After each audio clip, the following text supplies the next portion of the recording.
जितनी खामोशी से अकेले काम कर सकते हो उतना काम करो। अपना काम अच्छाई और खुशी से करते रहो। खुद का काम स्वयं करते रहो। अकेले रहकर खुद को सुधार। यहां इस दुनिया में कोई भी तेरा नहीं है। ऐसा गौतम बुद्ध ने कई सालों पहले अपने शिष्यों को क्यों कहा था? इसके पीछे की कहानी क्या है? तो इस रहस्यमयी कहानी को हम आज के इस वीडियो में आपके सामने प्रस्तुत कर रहे हैं। तो बिना देर किए चलिए वीडियो की शुरुआत करते हैं। स्वार्थी यानी कि स्वयं का अर्थ। जो इंसान स्वयं का अर्थ जानना चाहता है, जो खुद को समझना चाहता है, क्या वो इंसान आपकी नजर में गलत है? हम जब भी किसी को स्वार्थी कहते हैं तो उसका मतलब तो यही होता है कि वो आदमी स्वयं का अर्थ समझना चाहता है। तो फिर वो गलत कैसे हुआ? स्वार्थी शब्द दुनिया की नजर में, समाज की नजर में एक अलग ही नजरिए से समझा जाता है। अक्सर हम अपने आसपास ऐसे बेहद से लोगों को देखते हैं जो स्वभाव से बहुत अच्छे प्रतीत होते हैं, यानी कि सब लोगों की मदद करते हैं, सबसे अच्छा व्यवहार रखते हैं। लेकिन इसके साथ हमने ये भी देखा होगा कि ऐसे लोग जो स्वभाव के अच्छे होते हैं, दूसरों की मदद करते हैं, वो दुखी भी ज्यादा रहते हैं। और जो लोग स्वार्थी होते हैं वो फलते फूलते चले जाते हैं। तो ऐसे में परमात्मा की सत्ता पर उंगली उठाना निश्चित है। लेकिन अगर ये सत्य है तो हमें कौन सा मार्ग अपनाना चाहिए? क्या हम भी दूसरों के जैसे बन जाएं? पता नहीं आप में से कितने लोग ये मानते हैं कि अच्छे लोग जीवन में बहुत दुखी रहते हैं, लेकिन इसके पीछे का सत्य क्या है? अगर हम इसके पीछे का सत्य नहीं जानेंगे, नहीं पहचानेंगे, तो कहीं ना कहीं हमारा अवचेतन मन भी बुराई की तरफ झुक जाएगा। इसीलिए अपने मन में ऐसे विचार पनपने से पहले इस बात की पूरी सच्चाई, पूरा निष्कर्ष निकाल लें, ताकि भविष्य में आपको अपने अच्छे होने पे पश्चाताप ना हो, दुख ना हो। आज की जो बौद्ध कहानी मैं आपको सुनाने वाला हूं, उसमें आपको 5 ऐसे तरीके पता चलेंगे जिसके माध्यम से अगर आप कर्म करते हैं तो आप अच्छे कर्म भी कर पाएंगे और दुखी भी नहीं होंगे। एक गांव में आनंद नाम का एक युवक रहता था। उसका भरा पूरा परिवार था। उसके 2 बच्चे थे, उसकी पत्नी थी, लेकिन उसके माता पिता इस दुनिया से चल बसे थे। इसीलिए पूरे परिवार की जिम्मेदारी उसी के कंधों पर थी। बच्चे अपनी पढ़ाई करते थे और उसकी पत्नी अपने घर गृहस्थी के कामों के साथ गाय, भैंस, बकरी इत्यादि का दूध बेचकर अपना घर चलाती थी।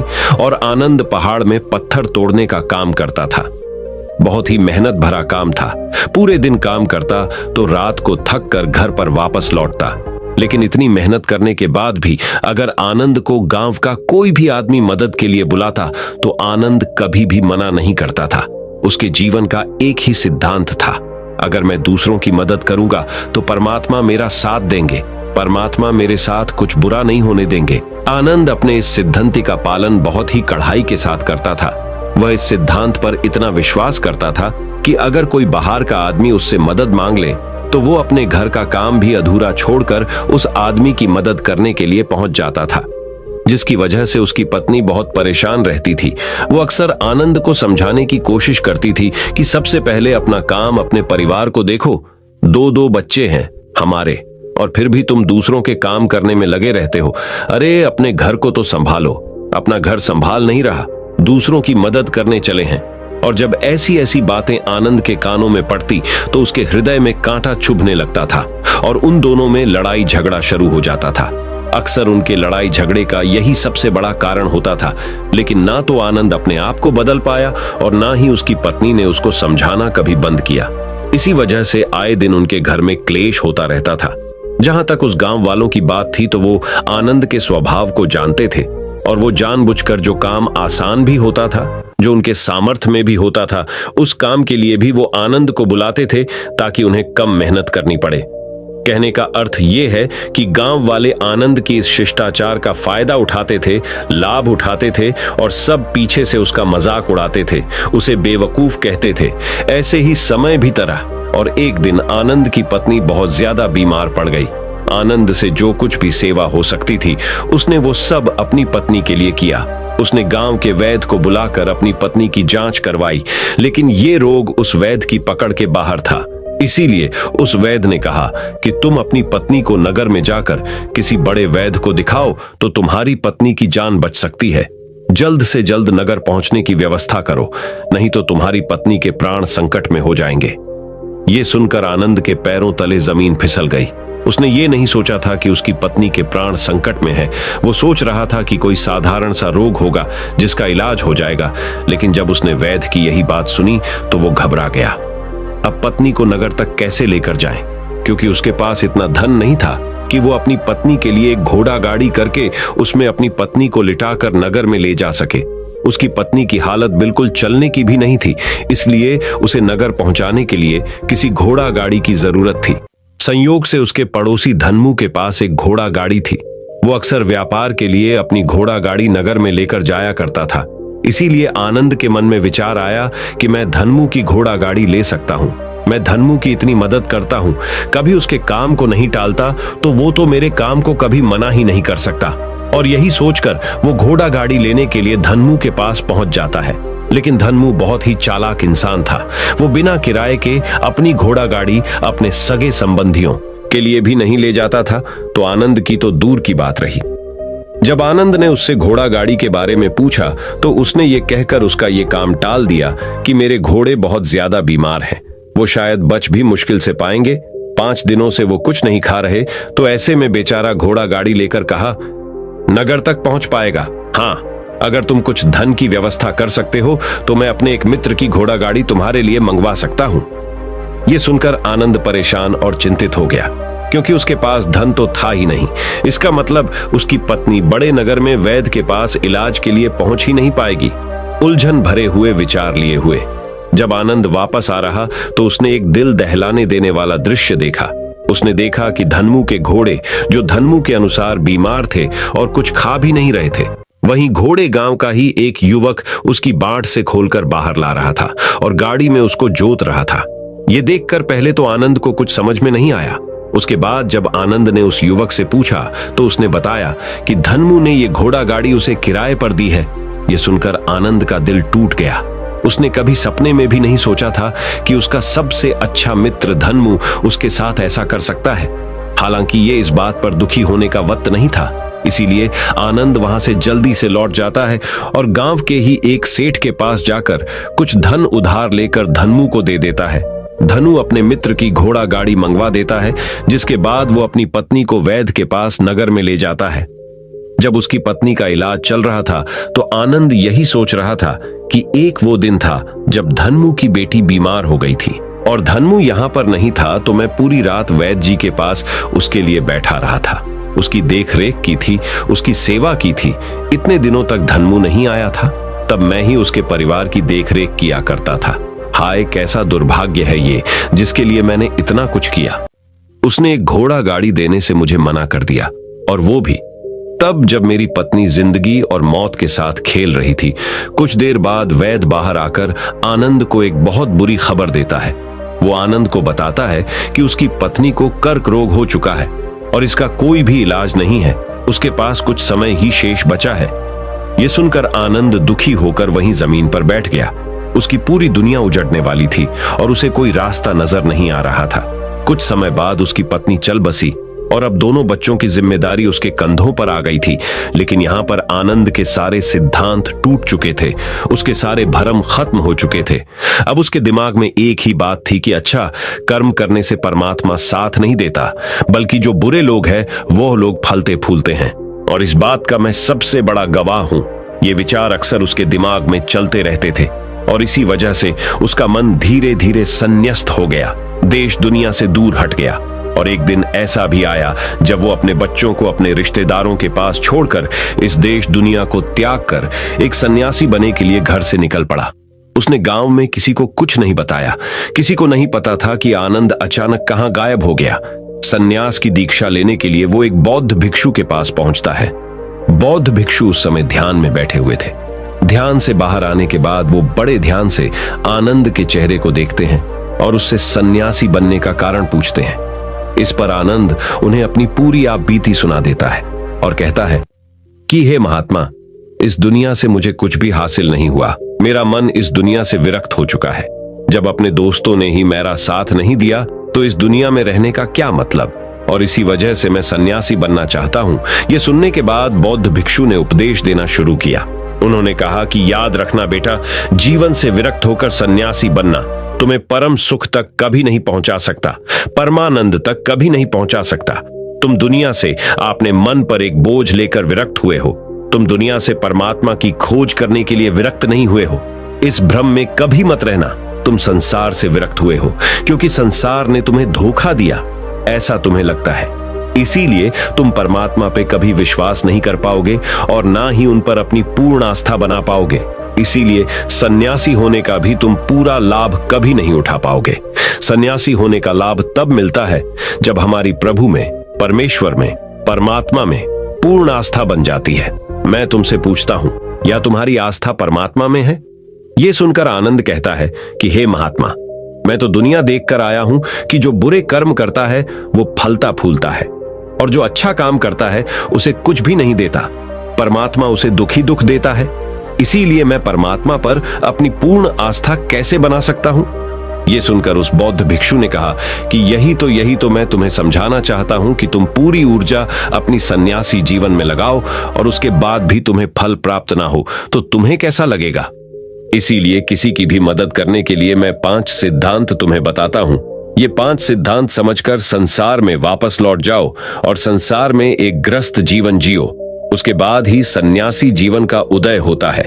जब हम अपने ग्रस्त जीवन को पूर्ण रूप से समझ लेते हैं और अपनी जिम्मेदारियों का निर्वाह कर देते हैं। ये कहकर बौद्ध भिक्षु ने कहना शुरू किया कि जब भी तुम किसी की सहायता करते हो, किसी की मदद करते हो, तो उसमें सबसे पहली बात, सबसे पहला सिद्धांत जो ध्यान में रखने का होता है वो होता है कि किसी की मदद करते वक्त, किसी की सहायता करते वक्त कभी भी उससे उम्मीद मत रखना। ये मत सोचना कि आज मैंने इसकी सहायता कर दी, मदद कर दी, तो कल बदले में ये भी मेरी सहायता करेगा, मेरी मदद करेगा। अगर तुम ऐसा सोचोगे तो तुम्हें जीवन में दुखों का सामना करना ही पड़ेगा, क्योंकि एक नहीं तो दूसरा, या दूसरा नहीं तो तीसरा, कोई ना कोई तुम्हारी उम्मीद जरूर तोड़ेगा। और वास्तविकता में वो मदद या वो सहायता नहीं होती, वो हमारे लालच का ही एक रूप होता है। हम उसकी सहायता या मदद निर्भर तरीके से नहीं कर रहे हैं।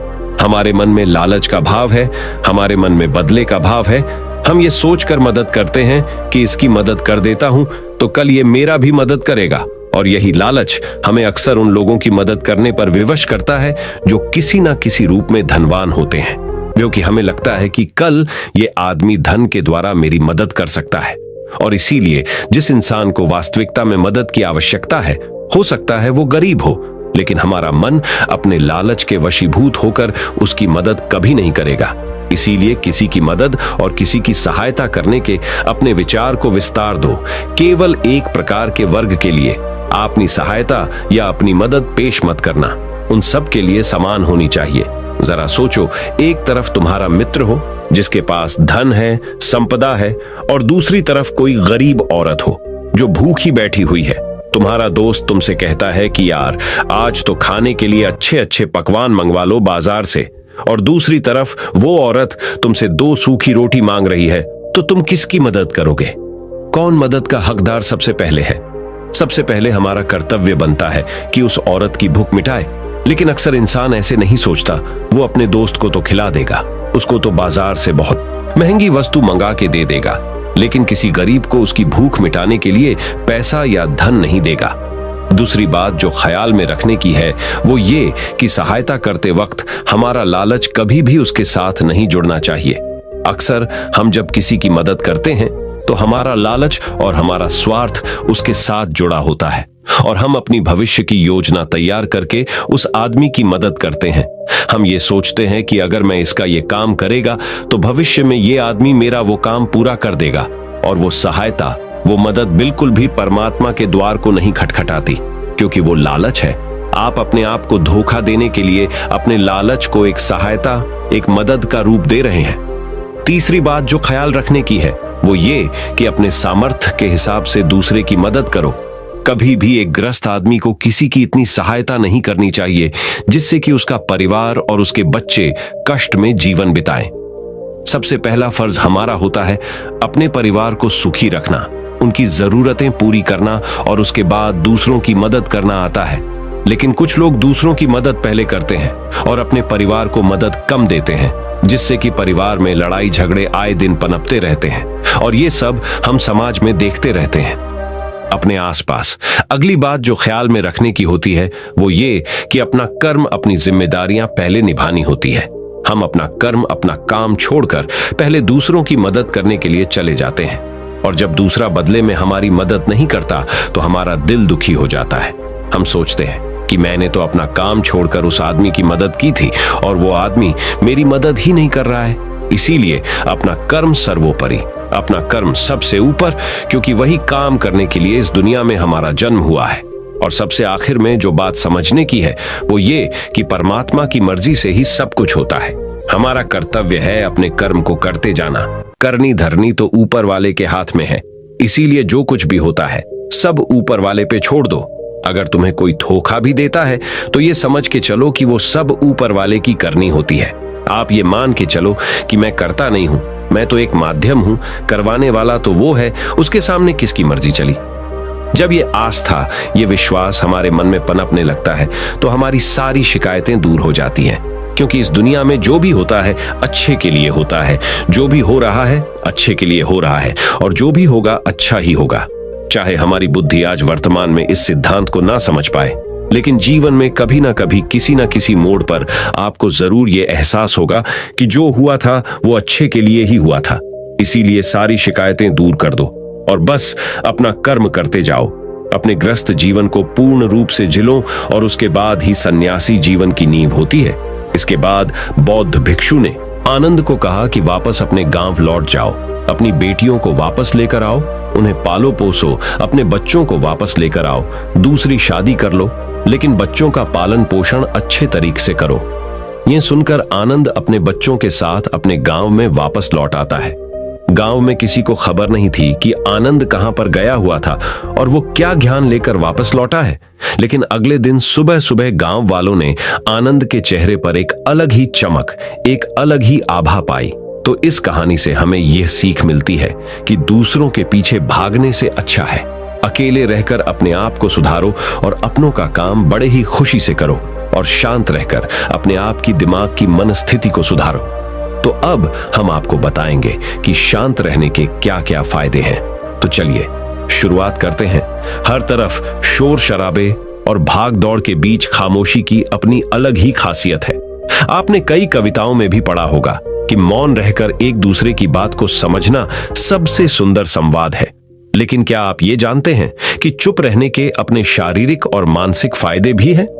विशेषज्ञ मानते हैं कि मौन यानी शांत रहने से व्यक्ति अधिक दिमागदार और उत्पादक बनने की ओर अग्रसर होता है। इससे उसके मानसिक और शारीरिक स्वास्थ्य दोनों में सुधार हो सकता है।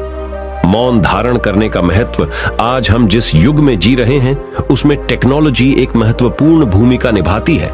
जहां लोग एकांत की खोज में लगे रहते, वो खुद को इन्हीं टेक्नोलॉजी को कहीं गुम कर देते हैं।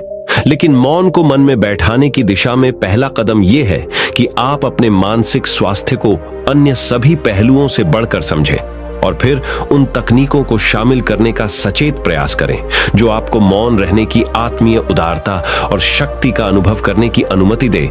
गाड़ियों के बेतहाशे हॉर्न से लेकर आसपास बजने वाले म्यूजिक, ऑन डिमांड शो और लोगों की छटर-पटर से लेकर आपकी बिल्डिंग के ऊपर से उड़ते हुए हवाई जहाज की आवाज तक, हर तरफ एक घना शोर है जिसमें दूसरों की तो क्या, कभी कभी खुद की भी आवाज नहीं सुन पाते।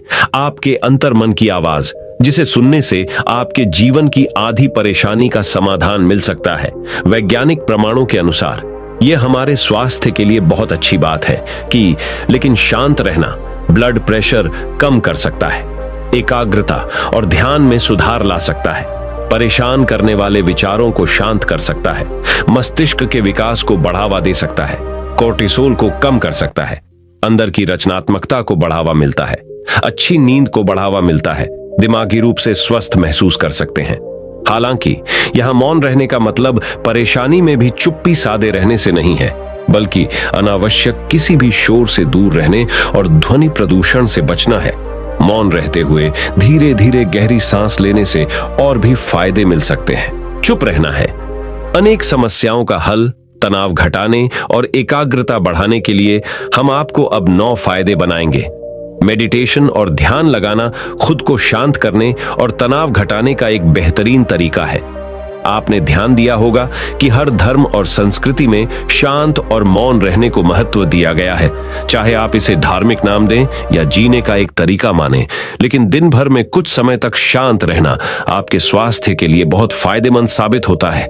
कई साइकोलॉजिस्ट भी कॉन्फिडेंस बढ़ाने, कंसंट्रेशन बढ़ाने, मन की शांति और पॉजिटिव थिंकिंग के लिए कुछ मिनट मौन धारण करने की सलाह देते हैं। जब हम कुछ समय मौन या चुप रहते हैं तो हमें खुद से बात करने का मौका मिलता है। हम चिंतन मनन करते हैं, जिससे हमारा मन शांत होता है, दिमाग रिलैक्स रहता है और हमारा दिमाग नई ऊर्जा और विचारों से भरता है। चलिए आपको बताते हैं चुप या मौन रहने के 9 फायदे। पहला फायदा, दिमाग बेहतर काम करता है। एक रिसर्च के मुताबिक अगर हम दिन भर में कुछ मिनट शांत रहते हैं तो हमारा दिमाग रिचार्ज होता है और बेहतर काम करता है। इसके लिए दिन भर में सिर्फ 3 मिनट चुप रहने से शुरुआत करें। ऐसा करने से आप देखेंगे कि आपका दिमाग ठंडा तो रहता ही है, आपके व्यक्तिगत रिश्तों में भी सुधार होता है। दूसरा फायदा, तनाव वाले हार्मोन नियंत्रित होते हैं। आज के दौर में हर तरफ शोर ही शोर है। इसकी वजह से दिमाग में तनाव पैदा होना लाजमी है। ऐसे में अगर आप हर रोज कुछ देर मौन रहने की प्रैक्टिस करते हैं तो इससे आपके तनाव पैदा करने वाले हार्मोन के लेवल में कमी आती है। इससे आपका दिमाग शांत होता है, गुस्सा नियंत्रित रहता है और तनाव बढ़ाने वाले हार्मोन्स का लेवल घटता है। तीसरा फायदा, ब्रेन सेल्स बनती है। अक्सर तनाव, स्ट्रेस, एंजाइटी और लगातार बोलते रहने और शोर शराबे के चलते हमारे दिमाग की कोशिकाएं मरने लगती हैं। ऐसे में कुछ देर मौन रहने से हमारे दिमाग की सेल्स दोबारा बनती है और उनका पुनः निर्माण हमारे दिमाग की शक्ति बढ़ाता है। इससे हमारी एकाग्रता बढ़ती है और दिमाग तेज होता है। चौथा फायदा, क्रिएटिविटी बढ़ती है। जब हम दिन भर की उलझनों में उलझे रहते हैं, इस वजह से हम शांत होकर सोचने समझने की क्षमता खोने लगते हैं। इस वजह से हमारी क्रिएटिविटी खत्म होने लगती है। जब हम कुछ देर मौन रहते हैं तो हमारे दिमाग की नई नई क्रिएटिविटी उभर कर सामने आती है। हम में सोचने समझने और सुनने की क्षमता बढ़ती है और हम कुछ नया कर पाते हैं। पांचवा फायदा, परिस्थितियों का सामना बेहतर ढंग से करते हैं। एक रिसर्च में पाया गया है कि जो लोग मौन रहने की आदत डालते हैं वो मुश्किल और तनावपूर्ण परिस्थितियों से बेहतर ढंग से निकल पाने में सक्षम होते हैं। इसकी वजह यह है कि मुश्किल परिस्थिति में वो अपना आपा नहीं खोते और लॉजिक के साथ सोचने की काबिलियत रखते हैं। इस कारण वो परिस्थितियों का बेहतर सामना कर पाते हैं। छठा फायदा दिमाग के लिए है ये एक्सरसाइज। हमारे शरीर का सबसे जटिल हिस्सा दिमाग होता है। ये पूरे शरीर को चलाता है और ये हमारे सभी इमोशंस को कंट्रोल करता है। ऐसे में जरूरी है कि हम अपने दिमाग को भी व्यायाम करवाएं। जिस तरह शरीर को मजबूत बनाने के लिए शारीरिक व्यायाम जरूरी है, उसी तरह दिमाग को मजबूत बनाने के लिए उनकी ताकत बढ़ाना जरूरी है। मौन रहना दिमाग के लिए एक व्यायाम जैसा ही है और इससे दिमाग की मांसपेशियां तंदुरुस्त रहती हैं। सातवां फायदा, पॉजिटिव विचारों का संचार। मौन रहना हमारे दिमाग को पॉजिटिव विचारों से भरता है।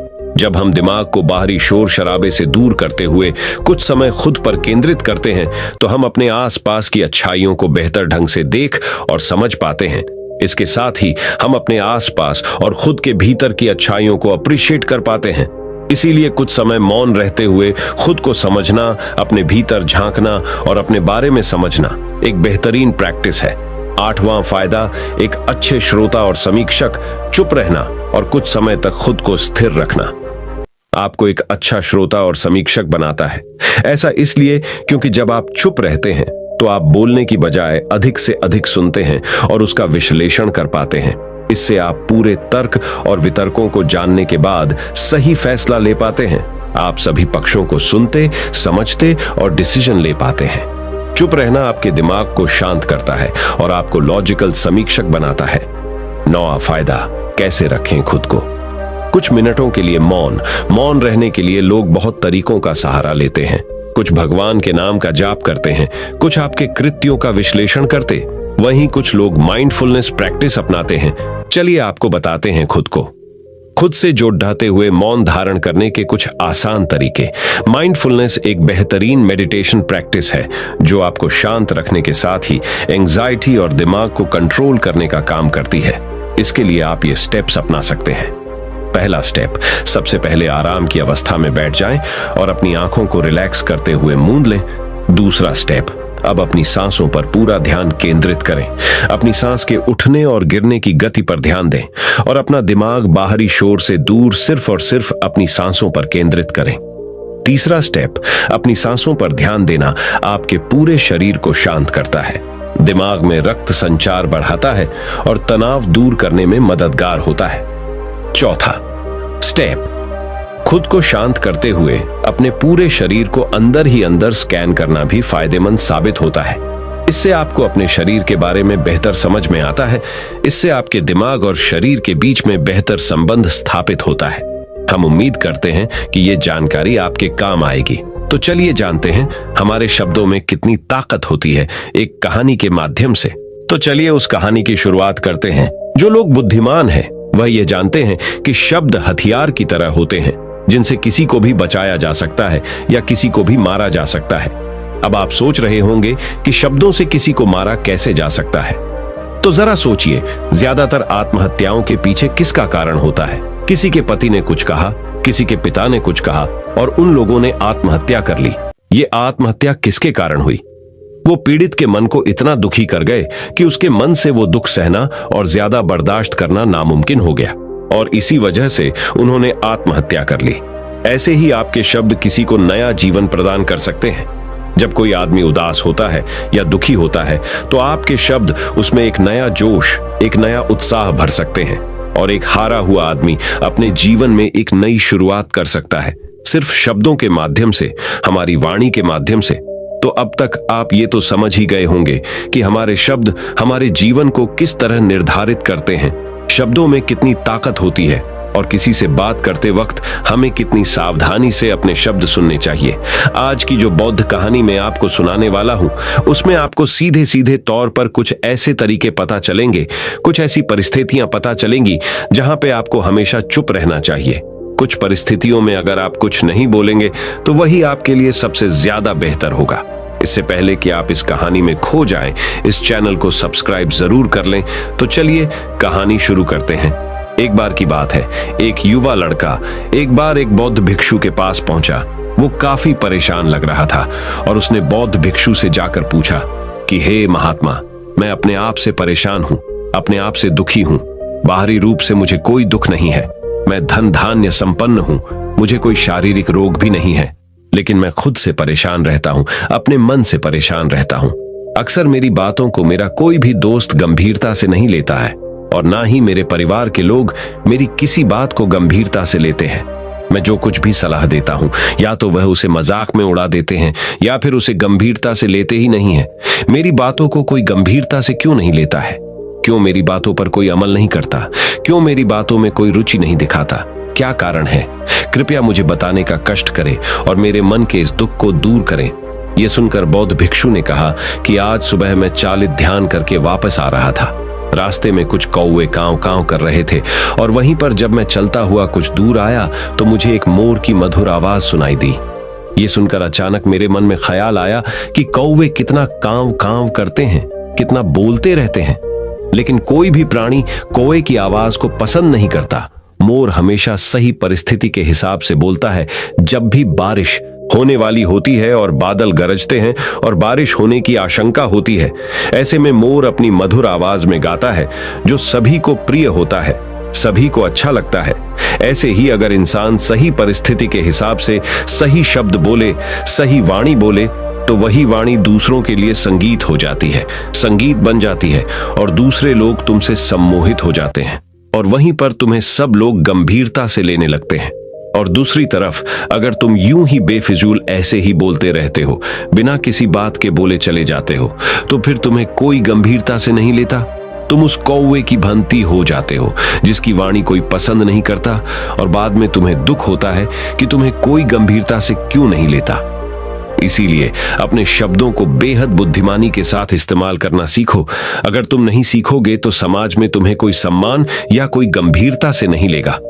यह सुनकर वो युवा लड़का बोला कि हे महात्मा, मैं जानता हूं कि मैं ज्यादा बोलने की बीमारी से ग्रस्त हूं, मुझे इतना नहीं बोलना चाहिए, लेकिन मैं अपने आप पे काबू नहीं रख पाता और ना ही मैं इतना बुद्धिमान हूं कि मैं अपने शब्दों को नाप तोल कर बोल सकूं।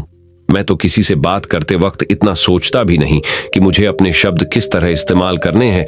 कृपया करके कुछ ऐसी परिस्थितियां बता दीजिए जहां पर मुझे कम बोलना है या फिर बोलना ही नहीं है, हमेशा चुप रहना है। अगर आप मेरा ऐसे मार्गदर्शन कर सकते हैं तो मेरा जीवन आसान हो जाएगा और मुझे ज्यादा दिमाग या अपनी बुद्धि लगाने की भी जरूरत नहीं पड़ेगी।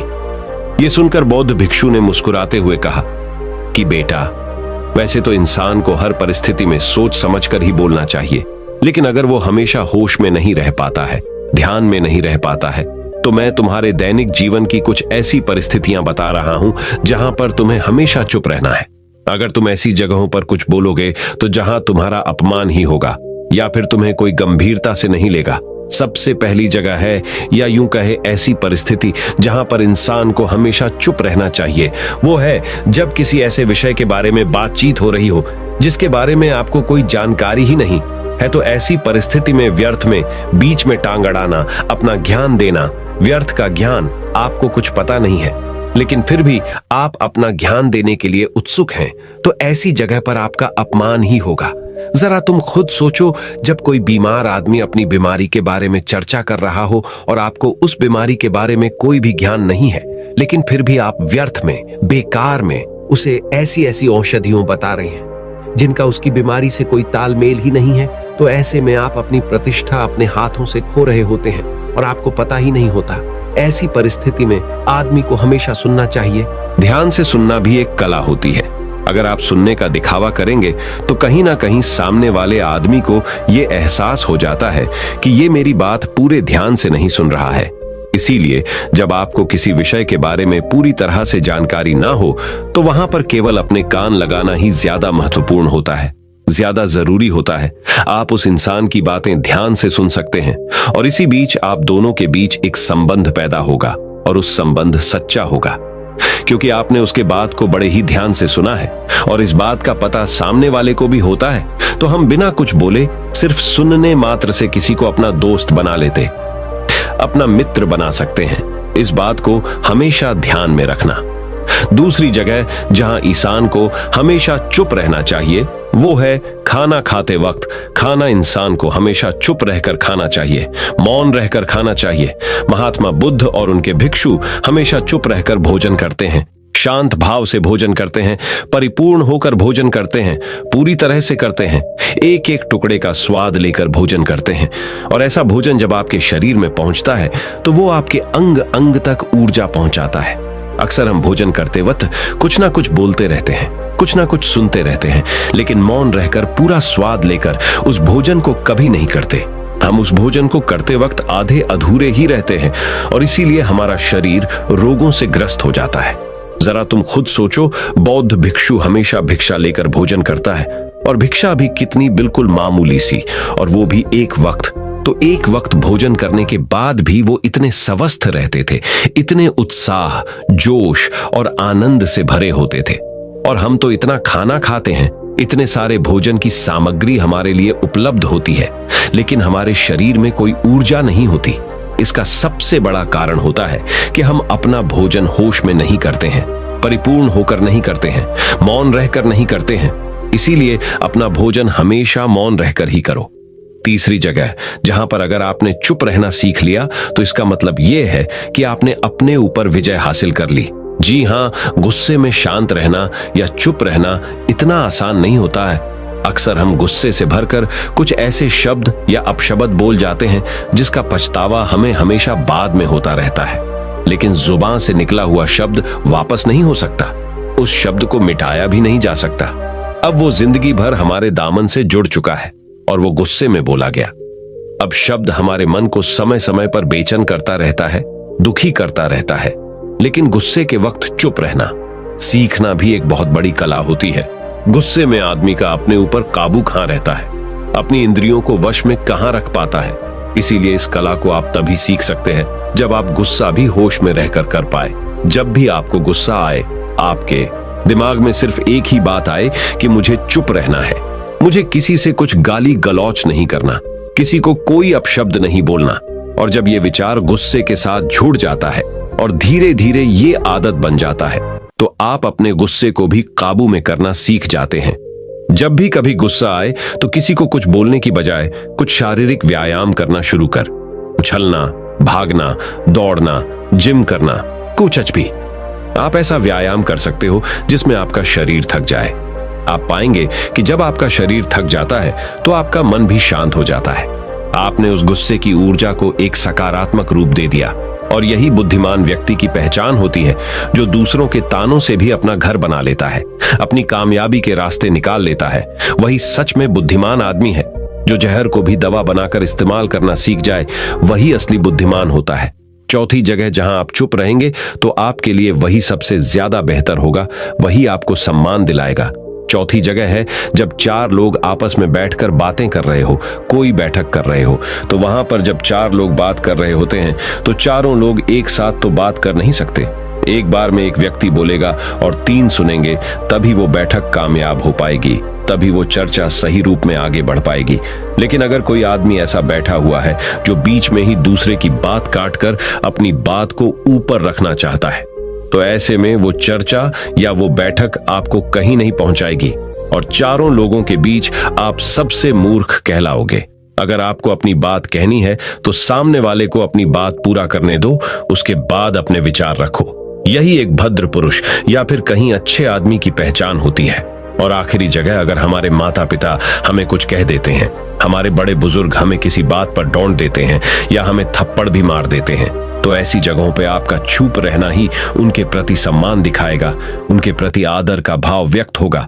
अगर आप उनके सामने उनका विरोध कर देते हैं, उनका प्रतिरोध कर देते हैं, तो वो गुस्सा तो थोड़ी देर बाद शांत हो जाएगा, लेकिन वो कही गई बात, वो विरोध किया हुआ शब्द या फिर कुछ भी उल्टा सीधा हमेशा आपके मन को सताएगा और आपके माता पिता को हमेशा यही लगेगा कि आज ये हमारी इज्जत नहीं करता, आज ही हमारी बात नहीं मानता, क्योंकि ये कमाने लग गया है, ये बड़ा आदमी बन गया है।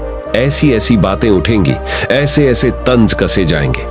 इसीलिए ऐसी जगह पे आप मौन रहिए, चुप रहिए, कुछ मत बोलिए, अपने गुस्से को अपने अंदर ही पी लीजिए, कुछ व्यायाम कर लीजिए, भाग लीजिए, दौड़ लीजिए, आपका मन अपने आप शांत हो जाएगा।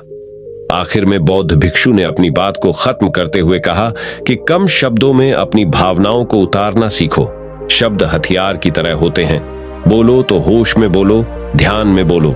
जीवन शैली ऐसी बना लो कि आप जब भी बोलो पूरे होश में रहकर बोलो, पूरे आनंद के साथ बोलो, पूरे प्रेम के साथ बोलो। ऐसी वाणी बोलो जो दूसरे के दिल को ठंडक पहुंचाती हो, दूसरे के मन को भी शांत कर देती हो, और वो तभी संभव है जब आप प्रतिपल होश में रहकर बोले। इसके बाद वो युवा लड़का बौद्ध भिक्षु के सामने नतमस्तक हो गया और उनको प्रणाम करते हुए अपने घर वापस लौट गया। अब हम जानेंगे महात्मा गौतम बुद्ध के अनुसार अपने मन को जल्दी से जल्दी वश में कैसे किया जाए। तो चलिए जानते हैं गौतम बुद्ध से शांति के फायदे। तो आपको पता चल गए अब गौतम बुद्ध के अनुसार अपने मन को कैसे संयमित किया जाए। चलिए उसके बारे में जानते हैं। भगवान गौतम बुद्ध कहते थे, ये संसार एक माया जाल है जो कि मनुष्य को अच्छाई भी दिखाता है और बुराई भी दिखाता है। कभी सुंदरता दिखाता है तो कभी दुर्बलता दिखाता है। कभी यह संसार मनुष्य को आकर्षित करता है और कभी कभी मनुष्य को इतना उलझा देता है कि मनुष्य को खुद के जीवन का ध्यान ही नहीं रहता। इसलिए संसार के माया जाल से बचने के लिए भगवान गौतम बुद्ध कहते हैं, जो पुरुष अपने खुद के इंद्रियों से कभी नहीं हारा, वह संसार से या पूरे ब्रह्मांड के किसी भी चीज से कभी हार ही नहीं सकता। वह मनुष्य जहां भी हो उसकी विजय निश्चित है। दोस्तों, आपको बता दे कि इंद्रियों का मतलब होता है कान, नाक, त्वचा, जीभ, हाथ। इन 5 शरीर के भागों को मुख्य इंद्रियां कहा जाता है। इन इंद्रियों को जो पुरुष या स्त्री अपने मन से संयमित कर पाते हैं, वह पुरुष या स्त्री बड़ी ही आसानी से संसार के महासागर को पार कर लेते हैं। यानी कि किसी भी चीज से वह आकर्षित नहीं होते और अपना कर्म बड़े ही विश्वास के साथ करते रहते हैं। ऐसे ही मनुष्य संसार में या इस लोक में या परलोक में बार बार विजयी होते रहते हैं। तो चलिए जानते हैं कि हमारे मन को कैसे वश में किया जाए ताकि हम इस संसार के माया जाल में फिर से ना फंसे। भगवान गौतम बुद्ध कहते हैं, मन को वश में करने के लिए सबसे पहले आपको यह जानना होगा कि आपके शरीर से श्रेष्ठ आपकी इंद्रियां होती हैं। आपकी इंद्रियों से श्रेष्ठ आपका मन होता है और आपके मन से श्रेष्ठ आपकी बुद्धि होती है और अंततः बुद्धि से श्रेष्ठ आपका आत्मा होता है और आत्मा से भी श्रेष्ठ परमात्मा होते हैं। यानी भगवान होते हैं। तो अगर आपके मन को वश में करना है तो सबसे पहले आपकी बुद्धि में यह विचार करें कि मैं आज से बुरे कामों के बारे में सोचूंगा भी नहीं और मेरे अच्छे काम विश्वास से करता रहूंगा। दोस्तों, अगर आप बुरी आदतों के बारे में सोचोगे ही नहीं तो वह आदतें आपकी बुद्धि पर हावी नहीं होगी और आप कभी गलत काम नहीं करोगे। तो सबसे पहली बात तो यह है कि अपने बुद्धि में से बुरी आदतों को निकाल दो और अपनी बुद्धि में जो भी आपका काम है उस काम के बारे में विचार डालना शुरू कर दो। फिर आपकी बुद्धि आपके मन को आपके काम के बारे में संदेश देगी और मन सभी इंद्रियों को वश में करके आपके काम के ऊपर लगा देगा। तो इसी तरह से करते करते आपका मन एक दिन अवश्य ही वश में हो जाएगा और जिस व्यक्ति का मन वश में हो जाता है उस व्यक्ति के मन में हमेशा ही भगवान वास करते हैं। तो देखा दोस्तों, मन को वश में करने के लिए सबसे पहले आपको अपनी बुद्धि को अपने काम के बारे में ज्ञान देना होगा और बुद्धि में से बुरी आदतों को बिल्कुल निकलना होगा, यानी कि उनके बारे में सोचना ही छोड़ना होगा। तब जाकर आप अपने मन को वश में अवश्य ही कर पाओगे और जब आप पूर्णतः आप अपने मन को वश में कर लोगे तब आपके लिए सुख दुख सर्दी गर्मी और मान अपमान सब एक जैसा होगा और आप इस दुनिया के माया से परे हो जाओगे। आपको कोई भी चीज आकर्षित नहीं कर पाएगी, उल्टा आपसे ही लोग आकर्षित होंगे और आप जैसा भी काम करते हैं लोग भी आपको देखकर वैसा ही काम करेंगे और लोगों को आप एक आकर्षित और बुद्धिमान मनुष्य लगोगे। इसलिए हमारे भागवत गीता में भगवान कृष्ण ने यह कहा है कि मन का सारा खेल है, मन के हारे हार है और मन के जीते जीत है। ऐसा ही हमारे भगवान बुद्ध ने और ना जाने कितने सफल लोगों ने कहा है। भगवान बुद्ध ने कहा है कि जिसने अपने मन को वश में कर लिया है उसकी जीत को देवता भी हार में नहीं बदल सकते हैं। अर्थात मन को वश में करने का नाम ही आत्म संयम है, जिसका अर्थ है अपने आप को वश में करना, अर्थात मन वचन और कर्म पर अधिकार प्राप्त करना, ताकि शरीर से कोई अशुभ कार्य न होने पाए, जिससे कोई अपशब्द न निकले और मन में कभी अशुभ विचार न उठने पाए। यदि मनुष्य अपनी इंद्रियों का प्रयोग उचित ढंग से करता है तो ही उस मनुष्य को दूसरों को ज्ञान देने का अधिकार है। यदि उसका अपने मन पर अधिकार नहीं है, उचित और अनुचित का ज्ञान नहीं है, तो वह मनुष्य के पद से गिरकर अन्य योनियों में गिने जाने योग्य हो सकता है। एक कथन है कि हम जैसा सोचते हैं वैसा ही बन जाते हैं। वास्तव में यह विचार नहीं अपितु विचारों का संसार है। हमारी सोच और विचारों का प्रभाव हमारे मन पर गहरा असर छोड़ देता है। मनुष्य के मन में विचार ही बार बार उभर कर आते हैं जो मनुष्य को दिशा देने का काम करते हैं। विचार ही मस्तिष्क को गति प्रदान करते हैं और गलत विचार क्रोध की ओर जाने को विवश करते हैं। यह हमारी भूल है कि हम सोचते हैं कि वचनों की कोई शक्ति नहीं है। संसार में जो भी हुआ, जो भी हो रहा है और जो भी होगा सब हमारे कर्म के प्रभाव से हुआ है और जो हो सकता है और आगे जो होगा वह कर्म की शक्ति से होता है, वह विचारों की शक्ति होती है। यदि हमारे अंदर आत्म संयम नहीं है तो आत्मिकता का धन हमारे हाथ नहीं आ सकता है। हम इंद्रियों के जाल में फंसकर पहले तो निर्मल होंगे, फिर अपमानित होते हुए पहले अपना अनिष्ट करेंगे और फिर किसी और का करेंगे। यह सच है कि जो लोग दूसरों के लिए सोचते हैं उनका मन विश्वासपूर्ण विचारों का स्रोत है। इसलिए यदि बुराई से बचना हो तो अपनी दिशा को भलाई की और मोद्धा देना चाहिए।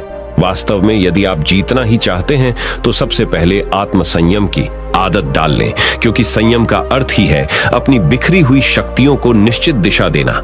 मान लीजिए जिस कार्य को नहीं करना है और जब उसे ही करने के लिए मन आकर्षित करता है तो आप उसे प्रयास पूर्वक रोकने के लिए मन बना लें। उसे ही आत्म संयम कहते हैं। संयम का अर्थ है जब हम आकर्षणों की ओर जाने के लिए हमारा मन सहज रूप से रुक जाए। गांधी जी ने कहा था कि अनुशासन और बलिदान के बिना मुक्ति की आशा नहीं की जा सकती है। लेकिन यह बात भी सच है कि लोग अक्सर गुस्से में विवेक शून्य होकर तुरंत अपने आत्म संयम को गुस्से में खो देते हैं। यह सच है कि समय बीतने के साथ लोगों के आत्म संयम में भारी कमी आई है। इसके गंभीर परिणाम सामने भी आए हैं। इसलिए आत्म संयम की उपयोगिता को किसी भी हाल में कम नहीं आंका जा सकता है। लेकिन यह भी सच है कि शुरुआत में आत्म संयम का मार्ग थोड़ा कठिन लगता है। अर्थात मन को वश में करने का नाम ही आत्म संयम है। मनुष्य को मिली हुई शक्तियों को निश्चित दिशा देना संयम कहलाता है। तो दर्शकों, उम्मीद है कि आपको मन को वश में करने का उपाय और शांति के फायदे और कहां-कहां आपको शांत रहना है इसके बारे में इस वीडियो के माध्यम से पता चला होगा। और मुझे यह आशा है कि आप अवश्य ही अपने मन को वश में करोगे और जिंदगी के सभी क्षेत्रों में अवश्य ही सफल होकर अपने परिवार का नाम रोशन करोगे। ऐसी ही और गौतम बुद्ध की प्रेरणादायक सीख लेने के लिए हमारे चैनल को फॉलो करें और यह वीडियो आपको पसंद आया हो तो हमारे चैनल को सब्सक्राइब कीजिए और इस वीडियो को एक लाइक कीजिए और इस वीडियो को जितना हो सके उतना अपने दोस्तों के साथ शेयर करें। मिलते हैं हमारे अगले वीडियो में। नमो बुद्धाय।